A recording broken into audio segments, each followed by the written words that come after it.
Hi Capricorn! Welcome back sa ating Tagalog reading channel. Gagawin na natin ang inyong love reading para sa buwan ng March 2024 Capricorn. And sabi ko sa inyo, ito ay isang collective reading. So, kung mag-resonate kayo, maganda. Kung hindi, it means lang na hindi para sa inyong reading na to. And I will tap into your energy. Who knows, maybe next month. Okay? So, i-shuffle lang natin saglit ulit ang mga cards. At kuha tayo dito ng 5 baraha and then i-clarify natin using yung oracle card na ginamit natin kanina para makuha natin yung buong narrative Capricorn ng inyong love spread reading for whoever will resonate on this. Okay? Isang shuffle pa. Kuha tayo ng 5 baraha. Walang reversals as usual. Okay. So, 5 baraha para sa ating Capricorn sa kanilang love spread reading sa buwan ng March 2024. So Capricorn, major arcana, magician. Strong agad Then meron tayong 7 of Pentacles. And then meron kang 4 of Pentacles. Puro Pentacles, no? Nasa element mo. Taurus, Virgo, Capricorn. The Hermit, major arcana again, Capricorn. And then, meron tayong 8 of Pentacles. So, bakit ang feeling ko ngayon parang either ang focus mo is not really love or kung love man to, medyo sabihin natin mailap tayo and at the same time gusto natin ng pag-ibig and romance. No? So, may confusion ba Capricorn? Kasi kung makikita mo yung Magician and Hermit, parehong major arcana yan. Parehong ermitanyo. Yung isa, may gusto siyang gawin. I-manifest yung love. Since nag-appear ang Magician sa love spread mo. No? Gusto mo ng pag-ibig, but at the same time, medyo withdraw tayo. Okay? Could be you or your person, pero since Capricornian reading to, maaaring ikaw to, no? But at the same time, it's either, tingnan mo to, 7, 4, and 8 of Pentacles. So, may inaaral tayo. May hard work tayo. Tinitingnan niya maigi tong pentacle na to na pang-8. Parang ina-examine. Maaaring focus tayo sa career right now, hindi sa love. Or maaaring din na may ininvest na tayo, okay, sa isang commitment or connection, no? Ang dami na nating effort doon. 7 of Pentacles at 8, okay?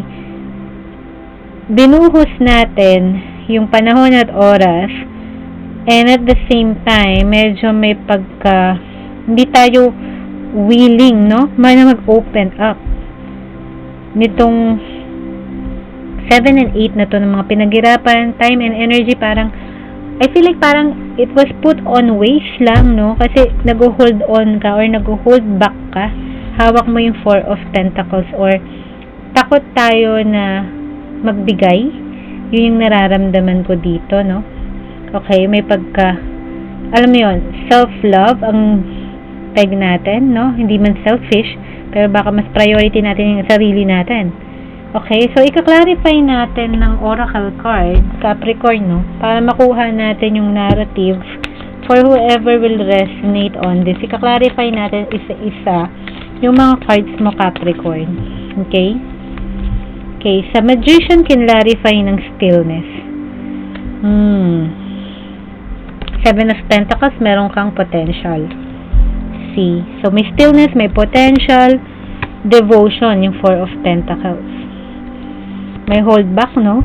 Nag-hold back tayo. May truth sa Hermit.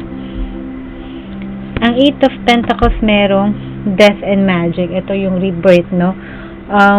Sa oracle card na to. Alright, so i-position ko lang dito para mas kita nyo. Okay? At itong si stillness dito. Okay? Ngayon, okay, sinabi natin dito si Magician at si Stillness. No? May tinatry tayong i-manifest. Diba? May gusto tayo may dinidesire. Pero, parang hindi importante kasi Stillness, mas kalmado lang. So, it's either, minamanifest mo, kung hindi man to dumating, parang okay ka lang din. Ganon yung energy, no? Could be you or your person you're dealing with, but I feel strongly na ikaw ngayon to, no? Yung sinasabi dito ng mga baraha. Okay? It's like, gusto ko i-manifest to, pero I'm not in a rush na magkaroon ng relasyon or ng commitment. Okay?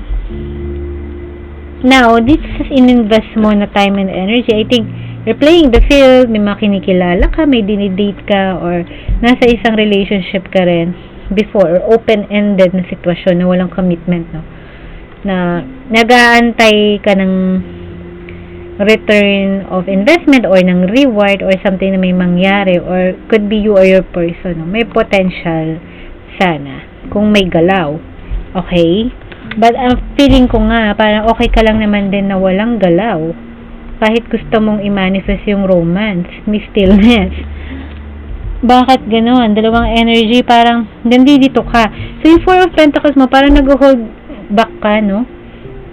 Doon sa pagiging devoted mo. I think may feelings, no?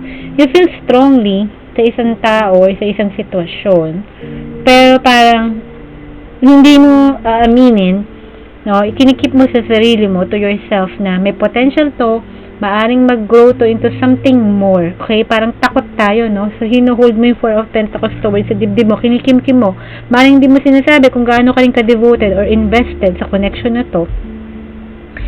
Now, so nag-withdraw, no? May withdrawal kang ginawa, Capricorn. It could be you or your person, pero parang nagsa-soul searching ka pa. Hindi ko alam, no? For some reason, gusto mo naman, pero nagsa-soul search ka. So, it's a sign na parang hindi ka pa ba rin ba sigurado, although you feel strongly, or parang ayaw mo kasing, alam mo yun, tablan ka ng, pana ni Cupid, no?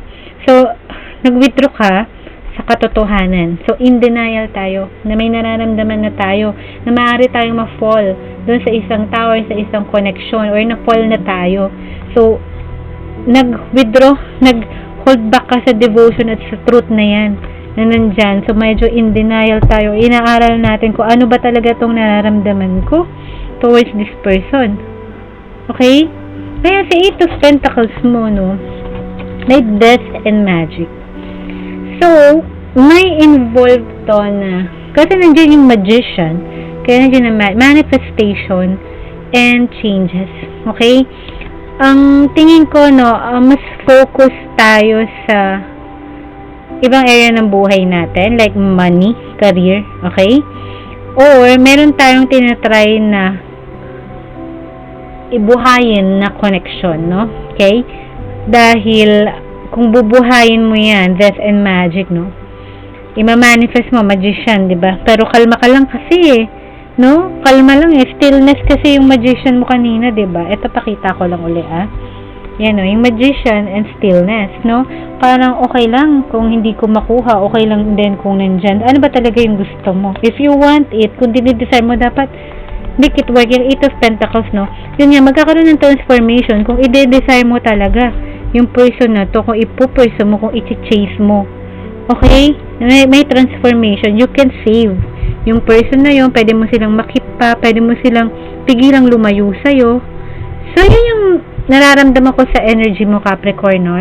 Though, hindi ko alam exactly anong reason, bakit kailangan mo mag-hold back, or baka hindi ka ready sa commitment. It could be you or yung connection mo, yung other half mo. Okay?